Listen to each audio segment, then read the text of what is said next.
اچھا، کوئی بھی کلمہ گو انسان ہو ہمارے سامنے، اگر اس سے کوئی ایسا قول سرزد ہو جائے یا اس سے کوئی بھی ایسا فعل سرزد ہو جائے کہ جو ہمارے دین کے یا قرآن پاک کے بالکل مخالف ہو، تو وہ کون سی شرائط ہے جن کا خیال رکھ کے کسی چیز کبھی کفر کا فتویٰ دیا جا سکتا ہے؟ یہ ایک بہت نازک راہ ہے، اس کو اکثر علماء تعبیر کرتے ہیں کہ کسی بھی کلمہ گو مسلمان کو کافر قرار دینا یہ ایک پل صراط ہے اور بہت خطرناک راہ ہے، یقین کریں واقعی۔ اچھا، اس کے لیے میں اکثر آپ کو سمجھاتا ہوں کہ ہمارے جو علماء کرام ہیں انہوں نے ہر چیز کے پیٹرن سیٹ کیے ہوئے ہیں بڑی محنتوں کے ساتھ۔ علماء اہل سنت کا الحمدللہ اللہ کے فضل سے یہ ایک کمال رہا ہے کہ وہ ہر معاملات کے اندر، ہر اہم معاملے کے اندر وہ ایک منہج سیٹ کر کے جاتے ہیں تاکہ آنے والے جو لوگ ہیں ان کو پریشانی نہ ہو۔ شیخ ابن تیمیہ صاحب رحمۃ اللہ تعالیٰ علیہ، انہوں نے بھی اس پیٹرن کو بارہا مقامات پہ ذکر کیا۔ محمد بن صالح عثیمین صاحب نے بھی کئی مقامات پہ ذکر کیا۔ اس کے علاوہ 50 علماء کرام ہیں، وہ میں ذکر کر دیتا ہوں، یاد رکھیے گا۔ اگر کوئی بھی کلمہ کوئی انسان ہے اس سے کوئی کفر سرزد ہوتا ہے، کوئی کلمہ کفر سرزد ہوا یا کوئی عمل ایسا سرزد ہوا، تو اس کے لیے علماء کرام نے 6 موانع رکھے ہیں، یعنی 6 رکاوٹیں ہیں جس کی بنیاد پر ہم کسی بھی معین شخص کو کافر قرار نہیں دے سکتے۔ یہ ضرور ہے کہ اگر کسی سے کوئی قول کفریہ سرزد ہوا، ہم یہ ضرور کہہ سکتے ہیں کہ یہ جو بات ہے، یہ جو نظریہ ہے، یہ بالکل دین اسلام کے مخالف ہے، کفر پر مبنی ہے، قرآن پاک کے انکار کرنے کے مترادف ہے، ہم ایسے جملے بول سکتے ہیں۔ لیکن ایسا قول کہنے والا جو شخص ہے، اس حامل شخص کو کافر قرار دینا ہم احتیاط کریں گے۔ اس کے لیے 6 موانع علماء کرام نے ذکر کیے ہیں۔ یہ محمد بن صالح عثیمین صاحب کا ایک مقالہ ہے جس کا میں مختصراً آپ کو ذکر کر رہا ہوں۔ نمبر 1 ذہن میں رکھ لیجئے گا، جہالت، اس کی ضد ہوتی ہے علم۔ اگر کوئی بھی شخص ایسا ہے کلمہ گو ہے لیکن کسی جہالت کی بنیاد پر اگر اس کے زبان سے کوئی کلمہ کفر نکل جائے یا کوئی عمل ایسا ہو جائے تو اس جہالت کی بنیاد پر کبھی بھی کفر کا فتویٰ نہیں دیا جاتا ہے۔ جہالت ایسا عذر ہوتا ہے، یاد رکھ لیجئے گا، کہ جس میں ہمارا دین ایک سخت حکم کبھی بھی اس کے اوپر نہیں لگاتا۔ اللہ تعالیٰ قرآن پاک میں فرماتے ہیں لیس علیکم جناح فیما اخطأتم بہ ولکن ما تعمدت قلوبکم۔ اللہ تعالیٰ تمہاری گرفت نہیں فرماتے ہر اس چیز کے اندر جس میں تم سے خطا ہو جائے۔ اور جہالت ایک ایسا عذر ہے جس سے غلطی ہوتی ہے، انسان کا ایک قصد نہیں ہوتا، انسان کا ایک ارادہ نہیں ہوتا، لیکن وہ اپنی جہالت کی بنیاد پر کسی چیز کو ٹھیک سمجھ کے اپنی زبان سے بول دیتا ہے یا کوئی عمل کر بیٹھتا ہے۔ جہالت کی بنیاد پر کفر کا فتویٰ کبھی بھی نہیں آتا۔ اچھا، اب جہالت 2 طرح کی ہوتی ہے۔ ایک وہ جہالت ہے کہ جس کو ہم ڈکلیئر کر سکتے ہیں کہ ہاں بھئی یہاں جہالت عذر ہے۔ بہت سی صورتیں جس میں جہالت عذر نہیں ہوتی ہے، جیسے ایک مسلم معاشرہ ہے، جیسے پاکستان ہے، یا کوئی بھی شخص ہے کلمہ گو، کچھ چیزیں ایک پڑھا لکھا انسان ہو یا بالکل پڑھا لکھا انسان نہ ہو، ان دونوں کے درمیان قدر مشترک ہوتی ہیں۔ جیسے اللہ ایک ہے، جنت ہے، دوزخ ہے، فرشتے ہیں، انبیاء کرام علیہ السلام ہے، اللہ نے رسول بھیجے ہیں، کتاب ہے، قرآن اللہ کا کلام ہے۔ یہ جو بنیادی چیزیں ہیں نا، اس کے اندر چونکہ پڑھے لکھے ہوں یا پڑھے لکھے نہ ہوں، ہر انسان ان بنیادی چیزوں کو جانتا ہے، ان میں جہالت عذر نہیں ہوتی ہے۔ لیکن ہر وہ معاملہ جو علمی بحثیں کہلاتی ہیں، ان بحثوں کے اندر ایک جہالت بالکل عذر بنتی ہے کہ ایک عالم ہے، وہ بہت سی علمی بحثوں کو جانتا ہے، لیکن ایک شخص عالم دین نہیں ہے، ایک عام انسانوں میں سے ہے، وہ علمی ابحاث کو ممکن ہے نہ جانتا ہو۔ تو اگر کبھی جہالت کی بنیاد پر کوئی کلمہ اس کی زبان سے نکلے، کوئی عمل نکلے، کوئی نظریہ وہ بیان کرے، اس بنیاد پر کبھی بھی کفر کا فتویٰ نہیں دیا جاتا۔ اسی طریقے سے دوسرا ایک موانع تکفیر جسے کہا جاتا ہے، وہ ہے تعمد لفعلہ، یعنی کسی بھی چیز کو، یعنی کفر کو اختیار کرنے کے اندر انسان کا ایک قصد ہونا چاہیے۔ اگر اس کا قصد وہ کفر نہیں تھا لیکن کسی وجہ سے وہ کفر اس سے سرزد ہوتا ہے تو اس بنیاد پر بھی کفر کا فتویٰ نہیں لگایا جا سکتا۔ جیسے نسیان ہے، بھول گیا اور بھولے سے کوئی بات ایسی ذکر کر دی یا بھولے سے کوئی جملہ اس کے منہ سے نکلتا ہے، تو ان نسیان وغیرہ کے عذر کی بنیاد پر بھی کسی کو کافر قرار نہیں دیا جا سکتا۔ اسی کے اندر یاد رکھ لیجیے گا، اگر کوئی نفسیاتی مریض ہے، ایسا شخص ہے کہ جس کا دماغی توازن نارمل انسانوں جیسا نہیں ہے، اگر اس سے بھی کوئی کلمہ سرزد ہوتا ہے، اس بنیاد پر بھی تو کفر کا فتویٰ بالکل نہیں لگایا جا سکتا۔ اس کو علماء کرام نے موانع تکفیر میں ذکر کیا ہے، متعمدن لفعلہ، کہ قصد ہونا چاہیے۔ اگر اس کا دماغی توازن ایسا ہے، نفسیاتی مریض ہے، یا کوئی اور عذر ایسا آ جاتا ہے جس بنیاد پر ہم یہ کہہ سکیں کہ اس کا بھی قصد نہیں ہے، اس بنیاد پر بھی کافر ڈکلیئر نہیں کیا جا سکتا۔ اس کی بھی قرآن پاک کی آیت ہے، حدیث بھی ہے رسول اللہ صلی اللہ علیہ وسلم کی، لیس علیکم جناح فیما اخطأتم بہ ولکن ما تعمدت قلوبکم۔ اللہ تعالیٰ اس چیز پہ گرفت فرماتے ہیں جس کے لیے انسان اپنے دل سے نیت اور ارادہ کر کے جاتا ہے۔ یہ آیت بھی واضح طور پر بیان کر رہی ہے کہ اگر قصد نہیں ہو، بلا قصد کوئی عمل جاری ہو جائے تو اس بنیاد پر بھی کفر کا فتویٰ نہیں دیا جاتا۔ حدیث بھی ہے رسول اللہ صلی اللہ علیہ وسلم سے بڑی پیاری، ان اللہ تجاوز عن امتی الخطا والنسیان، اللہ تعالیٰ نے میری امت سے خطا کو اور نسیان کو معاف کر دیا ہے۔ اس کی اور بھی صورتیں بنتی ہیں، یاد رکھیے گا، جہاں پر قصد میں خلل آ جاتا ہے، جیسے میں نے آپ کو ذکر کیا کہ دماغی توازن کسی کا ٹھیک نہ ہو۔ اس کی میں مثال آپ کو دیتا ہوں، جیسے حسین بن منصور حلاج، ایسا شخص گزرا ہے جس نے اپنے آپ کو خدائی دعویٰ کر دیا تھا، لوگوں میں بہت فتنہ تھا، بہت فساد تھا۔ اسی دور میں جس وقت یہ زندہ تھا پوری دنیا کے علماء کرام نے اتفاق کیا تھا کہ بالکل اس کی ساری باتیں کفر ہیں، کفر پر مبنی ہیں، کوئی اس میں شک کی گنجائش نہیں ہے، بلکہ اس شخص سے فتنہ بھی اتنا زیادہ تھا، فساد فی الارض قلت کی بنیاد پر حاکم نے اس کو سزائے موت بھی دے دی تھی۔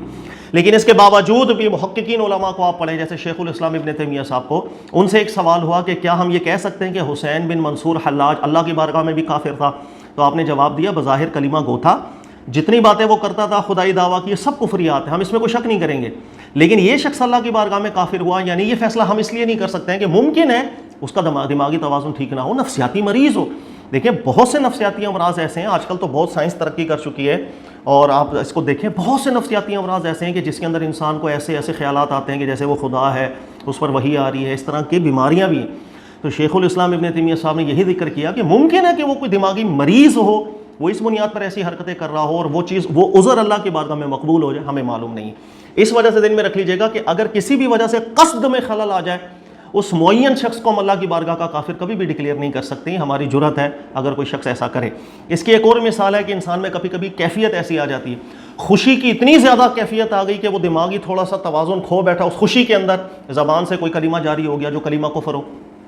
اسی طرح خوف کی ایسی کیفیت طاری ہو گئی کسی کو، اس خوف کے اندر اس کی زبان سے کلمہ کفر جاری ہوا، قصد اس کا نہیں تھا، پھر بھی ہم اس پر کوئی کفر کا فتویٰ نہیں دے سکتے کسی بھی طرح کی۔ اس پر بھی احادیث دلالت کرتی ہیں، رسول اللہ صلی اللہ علیہ وسلم نے نہایت پیارے انداز میں ہر چیز کو سمجھایا ہے۔ جیسے ایک حدیث ہے، امام بخاری اس کو لے کر آئے، ایک شخص نے وصیت کی تھی، وہ کوئی عالم دین بھی نہیں تھا، نیک پرہیزگار بھی نہیں تھا، اس نے وصیت کی تھی جب میں مر جاؤں تو مجھے جلا کے راکھ کر دینا۔ تو پھر اللہ کے نبی علیہ الصلوۃ والسلام نے فرمایا کہ اس شخص نے جملہ کہہ دیا تھا، لو قدر اللہ علیہ، لو قدر اللہ علیہ، اگر اللہ قادر ہو جائے، اللہ طاقت رکھے کہ مجھے زندہ کر دے تو میں حساب نہیں دے پاؤں گا، اس لیے مجھے جلا کے راکھ کر دینا۔ یعنی بظاہر اس شخص کا جملہ یہ تھا کہ اللہ اگر مجھے دفنا دیا، اللہ نے اٹھا لیا نا،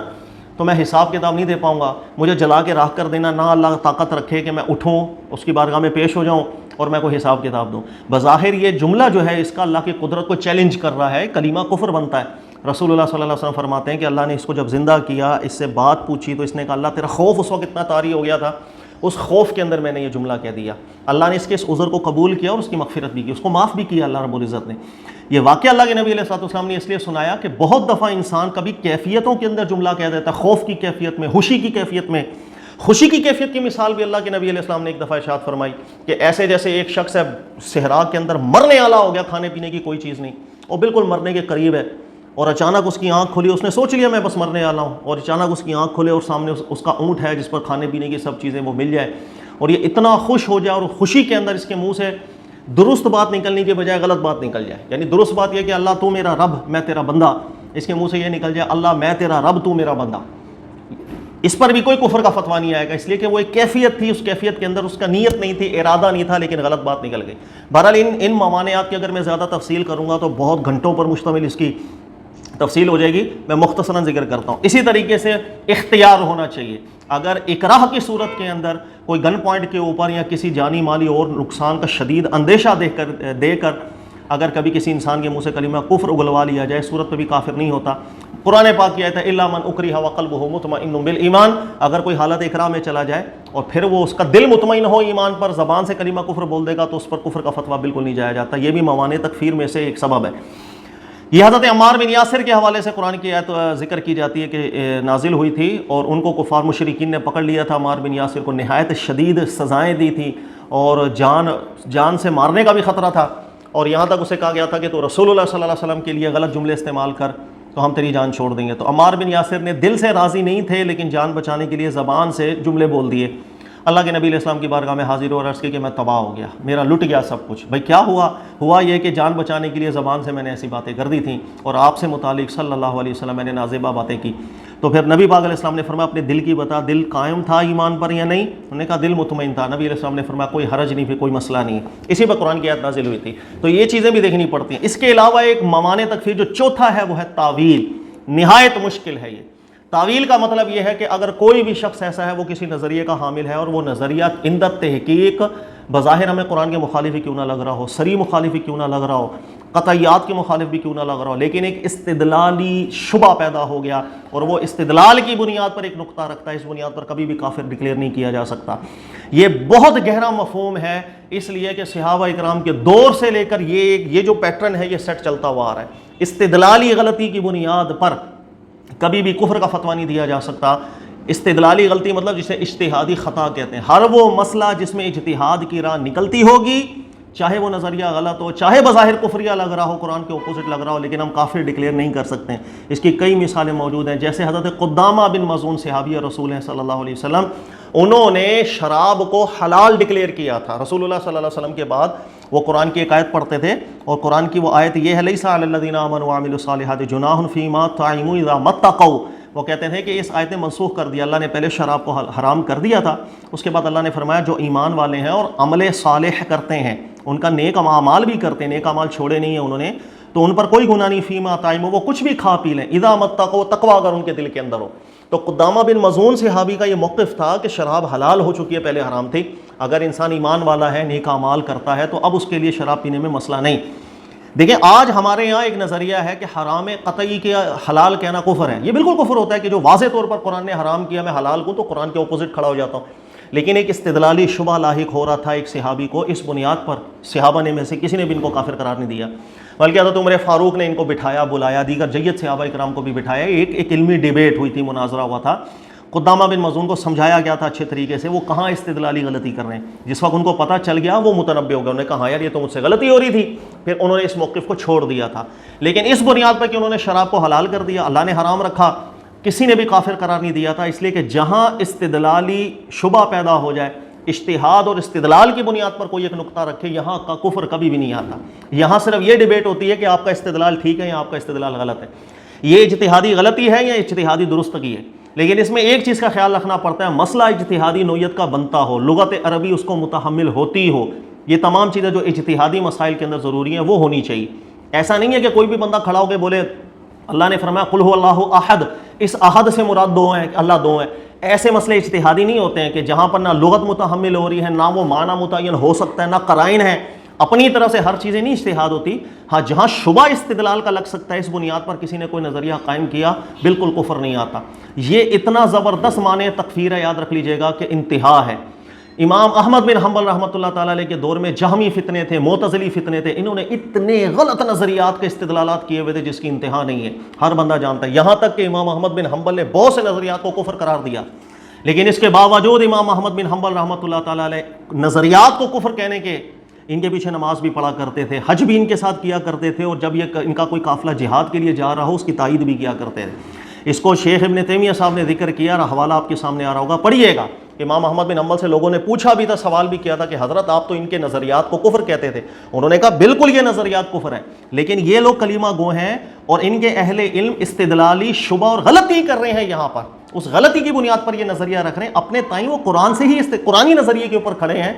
ہم جانتے ہیں کہ وہاں ان پر حق واضح نہیں ہو رہا، یہ کیا غلطی کر رہے ہیں، لیکن انہیں ابھی معلوم نہیں ہے۔ اس بنیاد پر ایسے نظریات والوں کو ہم کافر نہیں بولتے ہیں، بلکہ آپ نے نماز بھی پڑھی تھی ان کے پیچھے، یہ بہت بڑی چیز ہے۔ اس لیے کئی چیزوں کو ہم کفر ضرور کہتے ہیں، کفر ڈکلیئر بھی کرتے ہیں، لیکن ان حامل نظریات کے لوگوں کو کافر ہم کبھی بھی نہیں بول سکتے۔ یہ باب بہت بڑا ہے تعویل کا، کسی دن انشاءاللہ تعالیٰ مجھے وقت ملا تو میں آپ کو بتاؤں گا کہ جتنے بھی فرقے گزرے ہیں، معتزلی گزرے ہیں، جہمی گزرے ہیں، قدری گزرے ہیں، ان سب کو، ان میں سے کون کون سے فرقے ہیں، انہوں نے کیا کیا نظریہ رکھا استدلالی غلطی کی بنیاد پر، لیکن اس کے باوجود بھی علماء نے ان نظریات کو کفر کہا، لیکن ان لوگوں کو کافر نہیں بولا کرتے تھے کہ ان کی نمازیں بھی نہیں ہو رہی ہیں، ان کا نماز جنازہ نہیں پڑھا جائے گا، یہ ذہن میں رکھیے گا۔ اور سب سے بڑی بات میں آپ کو بتا دوں، خوارج وہ طبقہ تھا جس نے حضرت عثمان غنی کو بھی کافر قرار دیا، حضرت علی المرتضیٰ رضی اللہ تعالیٰ عنہ کو بھی کافر قرار دیا تھا، ان سے جنگ ہوئی تھی حضرت علی رضی اللہ تعالیٰ عنہ کی، اور رسول اللہ صلی اللہ علیہ وسلم کی صحیح احادیث مروی ہیں ان خوارج سے متعلق کہ دین سے ایسے نکل جائیں گے جیسے تیر شکار سے نکل جاتا ہے۔ اس کے باوجود بھی صحابہ کرام کے پورے گروہ نے خوارج کا صحابہ کو کافر قرار دینے کے باوجود، سابقون الاولون صحابہ میں حضرت علی بھی داخل ہیں، عثمان غنی بھی داخل ہیں، ان کو کافر قرار دینے کے باوجود ان کو کافر قرار نہیں دیا تھا، یہاں تک کہ یہی بیان کیا تھا حضرت علی نے بھی کہ ان کو اجتہادی غلطی لگی، یہ خطا کر رہے ہیں، غلط استدلال پکڑ رہے ہیں، لیکن یہ کو قرآن کے منکر نہیں ہو رہے، یعنی اپنی طرف سے ان کو جو بات حق لگ رہی ہے اس کے دعوے دار ہیں۔ تو یہ انکار نہیں کر رہے ہیں کہ قرآن پاک کا کہ اللہ کا کلام ہی نہیں ہے. کسی نے ان کو خوارج کو کافر قرار نہیں دیا تھا. اتنا بڑا پیٹرن سیٹ کیا صحابہ کرام نے جس کی انتہا کوئی نہیں. اس کے علاوہ موانع تکفیر کے اندر تقلید بھی آ جاتی ہے. تقلید دیکھیے گا اللہ نے قرآن میں فرمایا فاتقوا اللہ ما استطعتم، اپنی استطاعت میں اللہ کا تقوی اختیار کرو. ہر انسان کی استطاعت الگ ہوتی ہے. دیکھیے گا لوگ دو طرح کے اہل علم ہیں. بعض لوگ ہیں جن کو بالکل علم نہیں ہوتا، بالکل پڑھے لکھے نہیں ہوتے. آپ ایک شخص میرے پاس آئیں یا کسی بھی عالم دین کے پاس جاتا ہے اور وہ بالکل پڑھا لکھا نہیں ہے، میں اس کو بہت بڑی بڑی علمی ابحاث بتانا شروع کر دوں، یہ استدلال عبارت النص سے، یہ مقتضا النص سے مسئلہ نکلا ہے، یہ فلاں، اس کو کچھ سمجھ میں نہیں آئے گا. لہذا وہ اپنی ذہانت کے حساب، جتنی بات ذہن ہے اس کا، اس حساب سے اس کو ایک مسئلہ بیان کر دیا جائے گا. اب چونکہ اس میں خود بھی ابھی اتنی قابلیت نہیں ہے کہ وہ قرآن میں سنتوں میں غور فکر کر کے کوئی مسئلوں کا استدلال کر کے نقطہ سامنے لے کر آئے، تو ایسے کم علم لوگ کہ جو ابھی خود قابل نہیں ہوتے قرآن سمجھنے کے، سنت سمجھنے کے، وہ جب علماء سے رہنمائی لے کر کے کسی مسئلے کو، نظریے کو رکھتے ہیں، اس بنیاد پر ان پہ کفر کبھی نہیں آئے گا. مثلا انہوں نے کسی بہت بڑے عالم دین سے جا کے مسئلہ پوچھا اور عالم دین سے غلط مسئلہ ان کو مل گیا، چاہے انہوں نے قرآن کی دلیل بنا کے بیان کیا یا سنت کی دلیل بنا، عوام کو نہیں پتا کہ یہ ٹھیک استدلال بنا رہے ہیں یا غلط. تو یہ جو عوام الناس کا طبقہ ہوتا ہے جو پڑھے لکھے نہیں ہوتے ہیں، جب یہ بڑے علماء کی اتباع کے اندر انہوں نے جو دلائل دیے کنونس ہو کر جب یہ نظریہ رکھ لیں گے، اس تقلید کی بنیاد پر بھی عوام الناس کے طبقے پر کفر کا فتویٰ کبھی بھی نہیں دیا جا سکتا. یہ تقلید کا معنی تکفیر ایسا ہے جو محمد بن عبد الوہاب صاحب نے ڈالا تھا. اس سے پہلے علماء نے اس پیٹرن کے اندر معنی تکفیر تقلید نہیں ڈالا تھا، لیکن محمد بن عبد الوہاب صاحب، ان کا مجموعہ پڑھیں فتاویٰ کا، انہوں نے ذکر کیا تھا کہ تقلید بھی ایسا عذر آ جاتا ہے جس بنیاد پر ہم بہت بڑے عوام الناس کے طبقے کو کبھی بھی کافر ڈکلیئر نہیں کر سکتے ہیں. اس لیے کہ انہوں نے ان تک یہی تھا کہ وہ اہل علم سے پوچھیں، اہل علم کے پاس جائیں. اہل علم کے پاس گئے، انہوں نے ان کو جواب دیا قرآن سنت کے مطابق، دلائل بھی دیے. اس میں بھی قابلیت تھوڑی تھی، یہ دیکھیں یہ ٹھیک دلیل بنا رہے ہیں قرآن سنت کی یا غلط ہے. اس کو معرفت حاصل نہیں تھی. اس نے تو اپنے تک یہ سمجھا کہ یار ہاں بھائی قرآن پاک اللہ نے بیان کیا، اللہ نے یہ چیز ذکر کی ہے، اس نے عمل کر لیا. اس بنیاد پر ان پہ بھی کبھی بھی کفر کا فتویٰ نہیں جایا جاتا. یہ ہے کچھ موانع تکفیر جو میں نے آپ سے ذکر کیا. یہ ٹاپک بہت بڑا ہے، اس کو انشاءاللہ پھر کبھی میں ایڈریس کروں گا تفصیل کے ساتھ، کیونکہ اس کے اندر جو معنی تکفیر تعویل ہے، استدلالی غلطی، اس پہ میں بہت بڑی لسٹ آپ لوگوں کو انشاءاللہ کبھی بتاؤں گا کہ جتنے بھی فرقے گئے ہیں ان کے نظریات جو کفریہ نظریات تھے، لیکن اس کی بنیاد پر بھی علماء کرام نے ان کو کافر نہیں کہا تھا، اس لیے کہ استدلال کا پیچھے شبہ موجود تھا. اور جب تک استدلال کا شبہ موجود ہو انسان کافر نہیں ہوتا، نہ ہم اس کو کافر کہہ سکتے ہیں. یہ موانع تکفیر اپنے ذہن میں رکھیے گا. اس لیے کہا جاتا ہے کہ کسی کلمہ گو مسلمان پر کفر کا فتویٰ دینا کہ یہ بندہ کافر، دنیا کا سب سے مشکل کام، انا للہ، بہت جرأت کا کام ہے. اللہ تعالی ہمیں محفوظ فرمائے اور ہمیں ٹھیک طریقہ کار سے دین کو سمجھنے اور سمجھانے کی توفیق دے. جزاک اللہ خیر.